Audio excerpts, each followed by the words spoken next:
ದೇಶದ ಸರ್ಕಾರದಲ್ಲಿ ಉನ್ನತ ಸ್ಥಾನದಲ್ಲಿರುವಂತ ಒಬ್ಬ ಸಚಿವ ಹಾಗೂ ಒಂದು ಪಕ್ಷದ ಚಾಣಕ್ಯ ಅಂತೇಳಿ ಏನ್ ಕರೀತಾರ, ಈ ಚಾಣಕ್ಯ ಹೋಗಿ ಒಬ್ಬ ನಾಲಾಯಕ ಆಗುವುದು ಎಲ್ಲ ಇದು ತೋರ್ಸಾಕತ್ಬಿಟ್ಟಾನ ಈಗ ಸದ್ಯಕ್ಕೆ.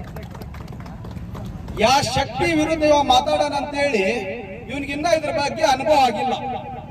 ಈ ದೇಶದ ಮೂಲ ನಿವಾಸಿಗಳು ಅವನಿಗೆ ಏನೈತಲ್ಲ ಅದು ಇನ್ನ ಸನೇದ್ರಾಗ ನಾವು ತೋರ್ಸೋತಾ ಇದೀವಿ. ನೀ ಯಾವ ಶಕ್ತಿ ಜೊತೆ ಯಾವ ಸಿಂಹದ ಜೊತೆ ನೀ ಬಾಯ ಕೈ ಹಾಕಿ ಅಂತ ಹೇಳಿ ಬಾಬಾ ಸಾಹೇಬ್ ಅನ್ನೋದು ಒಂದು ಸಿಂಹ ಅಂತೇಳಿ ಇನ್ನ ಅವ್ನು ಗುರುತಾಗಿಲ್ಲ ಕಾಣಿಸುತ್ತೆ. ಯಾಕಂದ್ರೆ ಬಾಬಾ ಸಾಹೇಬ್ ನಮ್ಮ ನಿಮ್ ನಡಬರ್ಕ್ ಗೊತ್ತಿಲ್ಲ. ಅವರು ನಮ್ಮನ್ನಗಲಿ ಎಷ್ಟೋ ವರ್ಷಗಳಾದ್ರು, ಆದ್ರೂ ಅವ್ರ ಭಯ ನೋಡ್ರಿ ಇನ್ನ ಹೆಂಗೈತಿ ಮನುವಾದಿಗಳ ಭಯ. ರಾತ್ರಿ ಮಲಗಬೇಕಂದ್ರೂ ವಿಚಾರ ಮಾಡ್ತಾರ, ಅವ್ರ ಕನಸ್ನಾಗ ಬಾಬಾ ಸಾಹೇಬ್ ಬರ್ತಾರ. ಯಾಕಂದ್ರ